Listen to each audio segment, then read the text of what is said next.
E aí, galera, tudo bem? Ó, vamos dar continuidade à nossa aula de hoje, tá? Na aula 1 e na aula 2, que nós gravamos aqui para o segundo ano, a gente trabalhou com o estudo dos gases de uma forma mais introdutiva, né? Foi basicamente a introdução. Agora a gente vai falar sobre o trabalho de um gás, ok? Dá continuidade à aula 1 e à aula 2. Se você não assistiu à aula 1 e à aula 2, eu recomendo que você volte e dê uma olhada, porque é totalmente pré-requisito essa aula que a gente vai assistir agora. Tranquilo? Vamos lá. Ó, quero que vocês peguem o seu caderno, caneta, borracha, tudo normalzinho, o seu livro na frente, e bora copiar o quadro, que é muito importante, tá? Vamos lá. Trabalho de um gás. O que vai acontecer basicamente nessa nossa aula? Reparem bem, tá? Eu tenho um êmbolozinho aqui, e eu coloquei como se fosse uma parede para que o gás que estivesse aqui dentro não ultrapassasse essa parede. É como se fosse uma seringa, basicamente, tá? E o que foi que aconteceu aqui? Ó? Eu pus calor, ou seja, eu coloquei energia para esse gás. Se eu estou colocando energia para esse gás, as moléculas internas ali, elas vão começar a se chocar com mais frequência. À medida que elas vão se chocando com mais frequência, o que vai acontecer? Essa parede aqui, ela vai simplesmente se deslocar. Ou seja, na situação inicial, eu tinha um gás aqui totalmente preso e totalmente comprimido, e quando eu lancei energia para esse gás, nesse êmbolo aqui, o que foi que aconteceu? Uma expansão, ok? À medida que essa expansão ocorreu, o volume desse êmbolo passou a ser muito maior. Tranquilo? Como a gente viu lá no primeiro ano, não sei se vocês lembram, o trabalho ele era dado, né, essa letrinha aqui meio estranha, ele era dado pela força aplicada, vezes a distância aplicada, vezes o cosseno do ângulo entre essas duas grandezas aqui.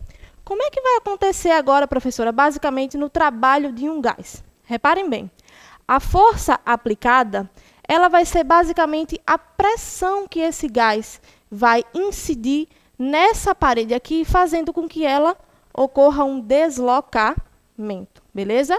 Então, à medida que eu lanço energia nesse gás, o que é que vai acontecer? O meu êmbolo ele vai ser expandido. Esse gás ele vai ter um maior espaço para chocar suas partículas. Tranquilo? O que é que acontece? Ó, repare bem.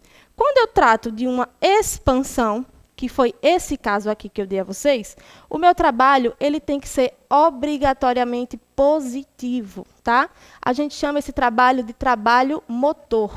Se o meu trabalho é positivo, a minha variação de volume, ela também tem que acontecer, que foi justamente o que eu falei nesse caso aqui para vocês, ó. Eu variei o meu volume desse espaço até esse espaço daqui. Ok? Trata-se de uma expansão gasosa. Se é uma expansão gasosa, mais uma vez eu quero falar, trabalho positivo e variação de volume positiva. Beleza, pessoal? Esse trabalho, ele é chamado nas questões de vestibular e Enem de trabalho motor. Ok? Quando eu tenho algo que seja o contrário de uma expansão, seria uma compressão gasosa. O que significa isso, professora? É basicamente o efeito contrário que eu vou dizer a vocês aqui. Ó. Eu tenho um êmbolo e uma parede aqui nesse sentido, tá? Agora, eu não vou mais fornecer energia, eu vou sugar a energia desse êmbolo, desse gás que está lá dentro. Quando eu sugo a energia desse gás, o que é que acontece? Haverá uma diminuição de volume. Então, eu vou comprimir esse espaço que está presente nesse êmbolo. Ok? Então, quando eu tenho uma compressão, pessoal, o meu trabalho ele tem que ser obrigatoriamente negativo. Por que negativo, professora? Porque o meu volume ele está diminuindo, ok? Se o meu volume está diminuindo, eu tenho trabalho negativo e esse trabalho se chama de trabalho resistente. Tranquilo? Vamos relembrar mais uma vez. Expansão, trabalho positivo, ele é chamado de trabalho motor. E o volume também, consequentemente, precisa ser positivo. Na minha compressão, eu tenho um trabalho negativo, chamado de trabalho resistente. Esse trabalho resistente ele ocorre por conta da variação de volume ser negativa, ou seja, eu diminuí o meu volume. Tranquilo? Vamos relembrar lá, ó. A gente vai relembrar lá no primeiro ano a nossa formulazinha. Trabalho é igual a força vezes distância vezes cosseno de θ, ok? Esse cosseno de θ aqui, esse ângulo vai ser o ângulo da força em relação à distância. Aí você me pergunta, professora, para ter trabalho, eu tenho que ter uma variação de distância, não é isso? Isso. Então, quando eu falo de gás, para ter trabalho, eu preciso ter uma variação de volume, ok? Se eu tenho uma variação de volume, consequentemente, eu vou ter um trabalho. Se eu manter o meu volume fixo, de jeito nenhum eu vou ter um trabalho, seja ele motor ou seja ele resistente. Tranquilo? Vamos lá relembrar de novo, ó. A fórmula que a gente viu lá em dinâmica, lá no primeiro ano. Trabalho é igual a força vezes distância vezes cosseno de θ. Os estudiosos eles fizeram uma modificação de grandezas a fim de que a gente pudesse trabalhar justamente com o trabalho de um gás. Tá? Então, a nossa nova fórmula, que vocês vão conhecer a partir de agora, de trabalho, ela vai trabalhar com essas duas grandezas aqui. Ó. Trabalho é igual a pressão. Que pressão é essa, professora? A pressão justamente que esse gás ele faz, as moléculas se chocam e vão causar uma pressão, ocasionando tanto choques molécula com molécula, tanto molécula com parede. Beleza? Então, vamos lá. Trabalho é igual a pressão vezes a variação de volume. Essa variação de volume é o que vai determinar o nosso sinal desse trabalho. Prestem atenção. Se eu estou aumentando o volume, consequentemente, essa variação vai ser positiva. Se eu estou diminuindo o volume, consequentemente, esse valor de trabalho vai ser negativo. Tranquilo? Vamos lá. Vamos falar de uma coisa agora, que são as unidades dessa formulazinha aí. Tá? Lembrando que as unidades elas têm que ser sempre dadas no SI, que é o Sistema Internacional de Medidas. Se não for dada no SI, a gente sempre tem que fazer aquela velha transformação, que é o que justamente cai nas questões de vestibular e principalmente do Enem. Beleza? Vamos lá. Trabalho, como vocês já conhecem, a unidade do trabalho é o nosso J, né? Que é mais conhecido como Joule ou Joule. Ok? A nossa pressão, a unidade dela vai ser dada em Newton por metro quadrado. Ou ela pode ser chamada também de PA, que é a unidade em Pascal. Ok? E o nosso volume, no SI, ele obrigatoriamente é dado em metro cúbico. Se na sua questão o volume não vir em metro cúbico e vir em litro, você tem que fazer aquela jogada que a gente viu nas outras aulas para transformá-lo. Beleza? Vamos lá. E aqui eu também tenho uma fórmula 2, que é como se fosse uma válvula de escape em relação a essa fórmula daqui. Professora, na minha questão ele não falou nem de pressão, nem de volume, e ele me pediu trabalho. Então, eu vou lá para a minha válvula de escape. Ó.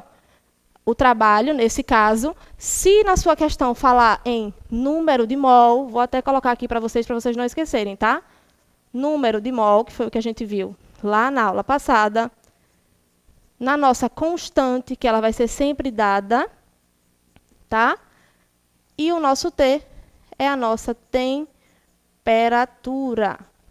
Temperatura é essa que tem que ser dada em Kelvin, isso mesmo, em Kelvin, que está no Sistema Internacional de Medidas. Se vier em graus Celsius, nós já estudamos a fazer a transformação.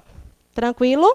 E agora, aquela parte que justamente cai bastante nos nossos vestibulares são as análises gráficas. Tá, pessoal? A gente tem que ter um pouco de cuidado, que a resolução dessas questões são basicamente simples. Porém, vocês precisam saber interpretá-lo, tá? É como eu sempre digo nas minhas aulas. Questão de física não é tão complexa. Você precisa saber interpretar e tirar todos os dados que vêm ali nela. Beleza? Professora, vamos lá. Geralmente, quando eu falo de trabalho de um gás ideal ou trabalho de um gás comum, eu vou ter um gráfico P por V. Reparem bem, vamos voltar aqui para a nossa fórmula e vamos ver as unidades justamente que estão nessa igualdade aqui. Ó. A unidade P de pressão, que vai estar lá no meu eixo Y, e a unidade V de volume que vai estar no meu eixo X.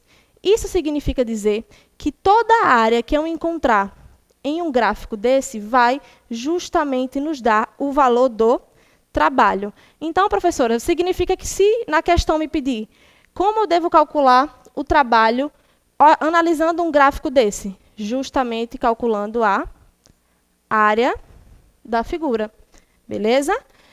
Nem sempre nós vamos ter uma figura tão fácil de se calcular a área, como, por exemplo, um trapézio, um triângulo, um quadrado, um retângulo, e aí a gente utiliza outras fórmulas que não nos convém nesse momento, tá? Mas, posteriormente, a gente vai ver como fazer esse tipo de coisa. Porém, por enquanto, a área desse quadrado aqui, ou de qualquer figura geométrica que esteja representada em um gráfico PV, vai ser justamente igual ao trabalho.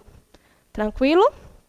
E, para finalizar nossa aula, nós temos uma coisinha chamada transformações cíclicas. O que significa essa questão de transformações cíclicas? Cai bastante teoria, tá?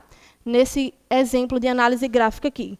Transformações cíclicas são transformações que começam em um ponto, nesse caso aqui eu dei como exemplo um ponto A, e ela vai sempre fazer um mesmo trajeto se repetindo, tá? Então, vou perguntar, professora, como é que eu vou calcular o trabalho de A, B, C, A? Ok? Esse daqui é um trajeto, é simplesmente eu calcular a área dessa figura geométrica aqui. Porém, o que cai bastante em vestibulares e nas questões que vocês vão ser cobrados a fazer é justamente qual o sinal desse trabalho. Quando a gente tiver uma transformação cíclica no ciclo horário, ou seja, nesse ciclo aqui, esse trabalho ele vai ser sempre positivo, ele vai ser um trabalho motor, tá? E quando essas, deixa eu apagar aqui e fazer melhor para vocês, quando essas transformações, elas estão no sentido anti-horário, que vai ser basicamente assim, o meu trabalho ele vai ser um trabalho negativo, vai ser um trabalho resistente. Beleza, pessoal? Eu vou deixar para vocês uma atividade que é de fundamental importância vocês resolverem, tá? Com esse conteúdo aqui que nós passamos, vocês vão conseguir resolver tranquilamente, que vai ser a página 14 do capítulo 17, tá? Vou colocar aqui, página 14 do capítulo 17. Mais uma vez eu falo a vocês que física é prática. Se a gente não pratica, a gente não aprende, beleza? Bons estudos e boa sorte. Até a próxima.